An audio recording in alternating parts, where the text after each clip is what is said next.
자, 오늘은 살아있다라고 하는 영화를 한번 간단하게 한번 이야기해 볼까 합니다. 제가 이거 보기는 좀 오래전에 봤는데 요즘 다시 또 넷플릭스에 나와서 그런가? 인기가 많길래 한번 이야기해 볼까 해요. 저는 개인적으로 이거를 좀 다루고 안 다루고의 기준이 뭐냐면 철학적으로 이제 좀 활용이 가능하냐 안 가능하냐 요게 약간 좀 기준이 되는데 생각해 보니까 뭐 유튜브에 올리는 건데 뭐 그렇게까지 할 필요가 있나? 그래서 이제 그냥 마구잡이를 한번 해볼까 해요. 자, 샵 살아있다. 이 작품 같은 경우는 좀비 영화죠. 저 개인적으로 좀비를 진짜 좋아하거든요. 좀비 완전 좀 광팬인데, 이 작품 같은 경우는 약간 좀 아쉬운 점이 좀 많아요. 솔직하게 얘기하자면, 별로죠. 자, 그렇다고 한다면은 이게 왜 별로인가? 그러니까, 뭐가 좀 아쉬운가? 그 부분을 좀 간단하게 한번 이야기를 해볼까 합니다. 결국 이게 아쉽다라고 하는 건, 다른 이유가 있다기보다는 좀비 팬의 어떤 기본적인 생각을 만족시키지 못한다. 그렇게 보시면 되고요. 또 이야기 자체만 본다 하더라도 좀 별로예요. 좀 개연성이 없다는 느낌이 굉장히 많이 들기도 하죠. 자, 그러면 이 좀비라고 하는 게 무엇인가? 이것부터 먼저 간단하게 좀 이해를 해야 할 텐데. 좀비라고 하는 건 기본적으로 장르 영화예요. 장르성을 많이 가지고 있고 옛날에 그 조지 로메로 감독이라는 사람이 있었어요. 그 시체들의 새벽 뭐 이런 거 있잖아요. 그 시리즈 같은 거. 그거 만들었던 그 감독님에게서 이제 사실상 시작되었다라고 보시면 되죠. 그러니까 정확하게 말하자면은 이 조지 로메로 감독님이 좀비 영화의 어떤 기본적인 장르적 특성이라고 하는 거를 갖다가 만들었다. 이렇게 봐도 무리가 없어요. 자, 그리고 다가 새벽의 저주라는 영화가 나오면서 이제 좀비가 조금씩 이제 바뀌기 시작하죠. 하지만 제일 중요한 어떤 주제 의식은 그대로 가져갔을 때 사람들이 그 영화에 환호를 보내게 됩니다. 뭐 요즘 우리나라 사람들은 그 부산행 이후부터는 이제 좀비에 약간 좀 미치는 것 같아. 반도라는 영화도 나왔잖아요. 그죠? 코로나 때문에 뭐 본 게 없어. 뭐 볼 수도 없고. 자, 그러면은 이 좀비 영화가 가지고 있는 기본적인 어떤 장르적 특징이라고 해야 될까? 그거를 한번 이야기해 볼까요? 이 좀비라고 하는 건 말입니다. 기본적으로 일단 괴물이에요, 그죠? 괴물인데 이 좀비라고 하는 괴물은 기존에 있었던 다른 괴물들하고는 좀 달라요. 그러니까 뭐 기존에 있었던 괴물들 뭐가 있지? 또 유명한 애들 뭐 드라큘라도 있고 뭐 프랑켄슈타인도 있고 우리나라에는 뭐 유명한 뭐 처녀귀신도 있고 구미호도 있고 되게 많잖아요, 그죠? 이 대부분 귀신들의 특징이 무엇이냐면 혼자야. 독고다이 인생이라는 거지. 그리고 이 독고다이 인생인 얘네들 같은 경우에는 자아를 가지고 있어요. 자기가 누구인지, 왜 내가 너를 찾아왔는지, 내가 이러한 행동을 하는 이유가 무엇인지, 나름의 목적이 나온다고. 그래서 이제 그 목적하고 이제 인간의 어떤 가치관 같은 것이 대립되는 경우가 되게 많아요. 뭐 드라큘라 같은 경우도 그렇고요. 그러니까 그냥 드라큘라도 있고 뭐 뱀파이어와의 인터뷰도 있는데 좀 다르긴 하지만은 아무튼 이 드라큘라가 가지고 있는 고민 같은 거 그런 게 잘 드러나게 돼요. 그래서 개인 대 개인이라는 느낌이 굉장히 많이 들게 되죠. 근데 수많은 괴물들 중에서 이 좀비라고 하는 거는 좀 특이한 점을 가지고 있죠. 첫 번째 무엇이냐? 생각이 없다. 얘네들은 자아가 없어. 그냥 얘네들은 뭐냐? 그냥 와 하고 뛰어다니기만 하고 얘네들은 개별적이지가 않아요. 떼거지죠. 약간 좀 개떼 느낌이 많이 들고 떼거지로 우 하고 돌아다니면서 이제 그냥 와 이유도 없고 목적도 없어요. 이성도 없고 자아도 없기 때문에 그냥 무조건 물어잡아 뜯어버리겠다라고 하는 딱 그러한 생각을 갖다가 보인단 말이에요. 생각도 아니지 그거는. 그래서 이 좀비 영화 같은 경우에는 이 좀비가 어떤 뭐 개별성을 가지고 있고 어떤 뭐 고민을 보여주고 그런 거는 전혀 중요하지 않고 이렇게 생각하시면 돼요. 좀비 사태는 그냥 재난이야. 예. 그냥 뭐 엄청난 뭐 해일이 온다거나 뭐 아니면 뭐 태풍이 온다거나 아니면 뭐 지구가 막 뒤틀린다거나 그런 형태의 그냥 재난이라고 보시면 돼요. 자, 재난 상황을 갖다가 좀 재미있는 형태로 제시를 한다는 거죠. 자, 그럼 두 번째. 재난이 생기는데 이유가 있습니까? 여러분들 뭐 태풍이 옵니다. 태풍이 오는데 태풍이 왜 왔어라고 이유를 제시할 수 있어요? 없어요. 뭐 물론 뭐 어거지로 뭐 무슨 뭐 지구 온난화 때문이니 뭐니 갖다 붙일 수는 있긴 하겠지만 지난 영화의 기본은 이유는 몰라. 그냥 일단은 재난이 터졌다라고 하는 거. 그게 핵심이죠. 이것도 마찬가지예요. 좀비가 왜 생겼는데, 왜 좀비라는 사태가 생겼는데, 몰라요. 이유는 제시하면 안 돼요. 요즘은 좀 제시하는 경우도 있기는 해요. 뭐, 부산행 같은 경우에도 살짝 보여주기는 했었잖아요. 그죠? 뭔가 이상한 행동을 했다라고 하는 거. 하지만 그게 그렇게까지 중요하진 않아요. 그걸 가지고 따지고 들어가기 시작하면은, 그러면은 좀비의 장르성을 잃게 되죠. 좀비는 무조건 뭐 해야 된다? 재난이어야 한다. 살아있다는 확실히 그걸 갖다가 잘 따랐어요. 다음 두 번째는 무엇이냐? 좀비 사태가 벌어졌을 때 막 동네방네 뛰어다니면 안 됩니다. 왜 좀비를 갖다가 엄청난 재난 상황으로 만들고 막 뛰어다니게 만들고 그러니까 초창기에는요 좀비가 걸어 다녔어요. 이랬거든. 근데 이게 좀 이제 좀 뭐라고 해야 될까? 좀 긴장감을 좀 안 주니까 새벽에 저부터 이제 뛰다니기 시작하거든요. 달리기는 겁나 잘해. 하지만 좀비는요 달리기만 잘해야 되고 거기서 멈춰야 돼요. 왜 그럴까요? 왜냐면은 자, 온 세상 천지에 뛰어다니는 좀비가 돌아다니기 시작합니다. 그러면 사람들은 어떻게 할까요? 광야로 나갈까요? 아니면은 안전한 어떤 장소로 숨어 들어갈까요? 숨어 들어가는 선택을 할 수밖에 없거든요. 그래서 좀비 영화는 기본적으로 한정된 공간 안으로 사람들이 들어가게 설정이 돼 있어야 돼요. 무조건 그렇게 돼 있어야 돼요.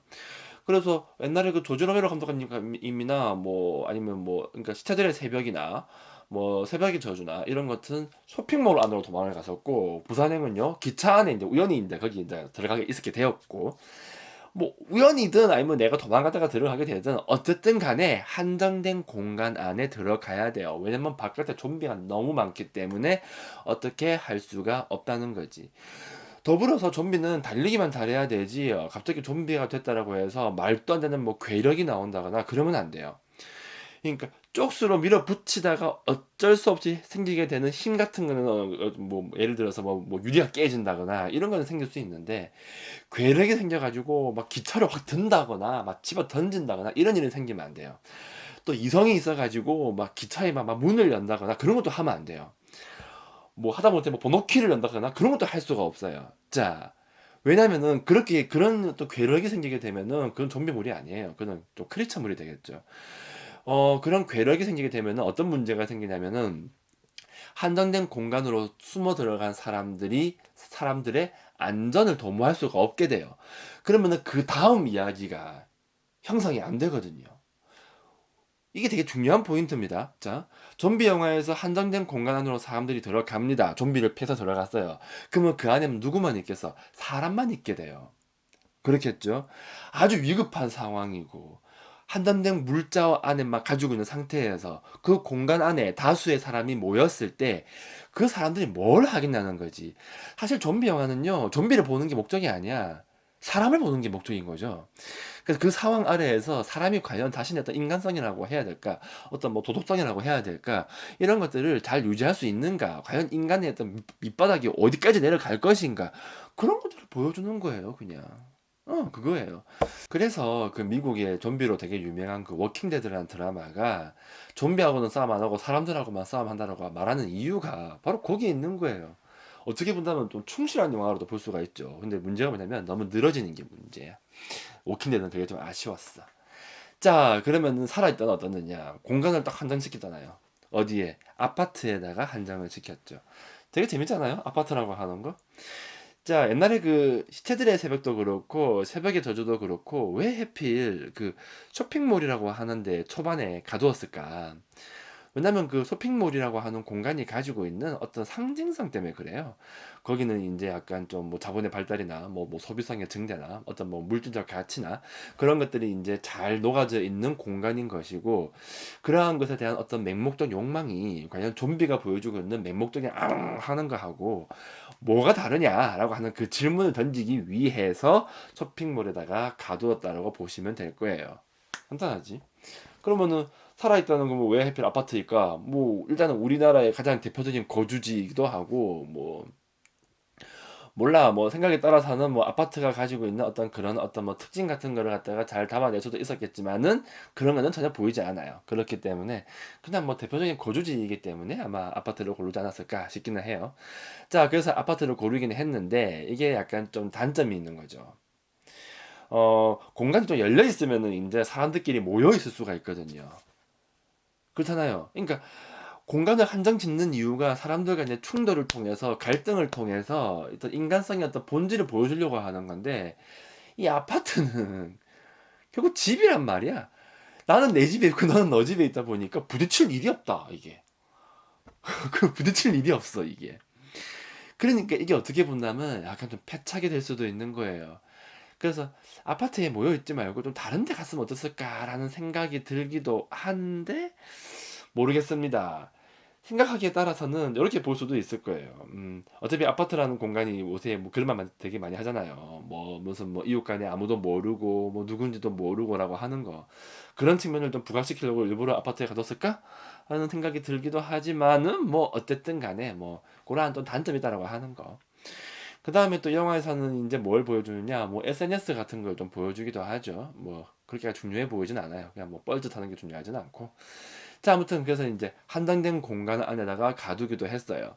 자, 그러면 이제 여기까지는 잘 따랐는데 결국에는 이 좀비와 어떤 인간성의 어떤 유사한 점이나 이런 걸 잘 보여줄 수 있어야 되는데 그게 잘 드러나지가 않죠. 그게 단점이에요. 그래서 이 작품 같은 경우는 장르의 규범을 잘 따르기는 했는데 그걸 따름으로 인해서 얻을 수 있는 효과가 전혀 드러나지가 않는 거예요. 부산행이 왜 재미가 있었습니까? 한정된 공간 안에 들어갔어요. 그죠? 또 이 열차로 가는 공간이 되게 재밌는 게 칸칸으로 딱 분리를 시킬 수 있으되 또 하나의 공간이기도 하단 말이에요. 그 사람들이 다 같이 모여 있다가 막 다툼이 생기고 서로 살기 위해서 이제 칸칸을 나누게 되는 그런 모습도 나오잖아요. 그렇게 해가지고 인간성을 갖다가 너무 잘 보여줬단 말이지. 그러니까 우리는 거기에 이제 환호를 하는 거예요. 그러면서 또 한편으로는 그럼에도 불구하고 우리의 인간성은 살아있다라고 하는 그런 걸 보여주는 어떤 뭐 주인공의 행동이나 그런 걸 보면서 이제 뭐 짜증나는 사람도 있었을 거고 뭐 좋아하는 사람도 있었을 거고 그랬을 건데 살아있다는 그게 없어요. 장르의 규범을 잘 따랐을 때 나타날 수 있는 그 효과라고 하는 게 전혀 드러나지가 않다는 거죠. 그게 좀 아쉽죠. 오히려 저 건너편에 있는 웬 여자하고 이제 대화 하나 나누고 앉아있고 서로서로 뭐 먹을 거 주고받고 앉아있고 글쎄요 그게 뭐죠 이게? 그러니까 이게 좀 별로라고 느껴졌어요. 그러니까 물론 중간에 한 사람 나오기는 하죠. 이제 아파트를 빠져나와서 둘이 만나가지고 도망가다가 어느 아저씨 집에 하나 들어가게 되죠. 그때 그 아저씨가 이제 얘네들을 갖다가 먹이로 삼으려고 하죠. 이 아저씨는 자기 가족이 좀비가 된 걸 인정할 수 없었고 혹시나 나올 수 있지 않을까라고 하는 믿음에 얘네들을 갖다가 이제 먹이로 줘가지고 나 이해하지라고 하는데 아니 뭐 이해는 하는데 글쎄요 그게 그렇게까지 뭐 부각시킬 만한 어떤 뭐 인간성의 어떤 본질이라고 볼 수 있을까? 솔직히 부산행하고 딱 비교를 해봐요. 너무 좀 허접하지 않아요? 냉정하게 얘기해서.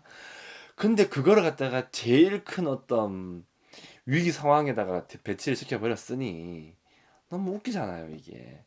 그러니까 이건 뭐 긴장감도 없고 뭐 모르겠어. 뭘 말하고 싶은 건지도 모르겠어. 근데 또 쉽게 또 탈출을 합니다. 뭐 하나 잃는 게 있어야 되는데 이 영화는 잃는 게 없다. 자, 그대로 둘이 같이 탈출을 해요.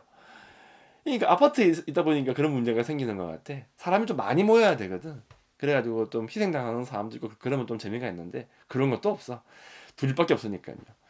그래가지고 이제 결국 옥상으로 올라가요. 헬기 소리 듣고. 으아, 다 죽었다 싶은데 헬기가 스르르 올라오잖아요. 이거 가능한가? 아파트 옥상에서? 와, 약간 좀 데우스 엑스 마키나 같은 그런 느낌을 굉장히 많이 주긴 하죠. 물론 앞에서 헬기 뭐 구조대 이야기를 하기는 했지만 이게 좀 논리가 안 맞지 않나라는 생각이 많이 들기도 하고 저게 말이 되나 싶기도 하기도 하고 사실 모르겠습니다. 이런 식으로 해결을 하는 게 좋아 보이진 않거든요. 결국 이 영화 같은 경우에는 정말 다 장르의 규범을 잘 따르기는 했어요. 기본적인 설정이라고 하는 거를. 하지만은 이 좀비 사태라고 하는 걸 통해서 인간의 내면에 숨겨져 있는 어떤 부분, 그런 것들을 잘 투사시키지 못했다라고 하는 거. 그게 굉장히 아쉬운 거죠. 결국 좀비 영화에서 좀비라고 하는 거는 인간의 어떤 거울 이미지가 돼야 돼요. 저 추악한 저 모습들이 결국 나의 추악한 모습과 뭐가 다르냐라고 하는 정확한 거울 이미지가 될 수 있어야 되거든요. 근데 그런 게 잘 드러나지가 않았잖아요. 그러니까 애매하죠. 이것도 아닌 것 같고 저것도 아닌 것 같고. 그게 이 영화의 단점이다라고 생각을 합니다. 아쉽죠, 솔직히. 잘 만들 수 있었는데. 그러면 아파트라고 하는 이 환경을 가지고 어떻게 만들었으면 좋았을까요? 글쎄요, 제 생각에는요, 복도식 아파트를 하지 말고 계단식 아파트를 했으면 어땠을까 하는 생각이 좀 들기도 해요. 그러면은 좀 막기가 좀 쉬우니까. 그럼 그 상황 아래에서 좀 다양한 모습들을 보여줄 수 있지 않았을까? 복도식 아파트는 좀비를 막기에는 좀 취약하지 않나? 몰라. 자, 아무튼 내 생각에는 아파트라는 공간 자체가 좀 별로인 것 같아요. 자, 아무튼 이렇게 해서 이제 살아있다라고 하는 영화의 뭐 장점과 단점, 그리고 좀비 영화의 어떤 전반적인 특징에 대해서 대략적으로 살펴봤어요. 되게 짧죠? 뭐 더 이상 뭐 할 얘기가 없어요, 이거는. 듣기로는 뭐 반돌 놓고 사람들이 그런 말 되게 많이 하던데, 좀비하고 안 싸우고 사람하고만 싸운다고. 이건 또 좀 그러지 않을까 싶네. 이거는 다음에 반도할 때 한번 이야기해 보도록 합시다. 그러니까 그 사람하고 싸우는 게 좀비 사태의 효과라고는 하지만, 그렇다고 해서 진짜 죽자고 사람하고만 싸우면요, 그것도 문제예요. 결국 사람들은 좀비를 보고 싶어 하거든요. 좀비하고 끊임없이 사투하는 과정 속에서 사람하고의 그 다툼이 부가되었을 때 그게 시너지 효과가 나는 거죠. 그래야만이 좀비와 사람이 다 비교가 될 거 아니에요. 근데 좀비 사태인데 좀비하고는 안 싸우고 사람하고만 싸운다? 그래버리면 이건 또 그대로 또 답이 없어요. 그거는. 자, 아무튼 뭐 이렇게 해서 이제 살아있다를 대충 봤습니다. 참 그럼에도 불구하고 그냥 멍 때리고 재밌게는 봤어요. 웬만하면 좀비 영화는 진짜 정말 정말 최악이 아닌 이상에서는 저는 좀 재밌게 보는 편이거든요. 여러분들한테 굳이 보겠냐 보지 않겠느냐라고 묻는다고 한다면은 한 번쯤 보기를 뭐 권해드립니다. 뭐 별점을 매긴다라고 한다면은 5개, 별 5개에서 저는 2개 반 정도 줄 수 있을 것 같아요. 좋아, 그러면 오늘은 여기서 마무리하도록 합시다. 자, 그럼 끝.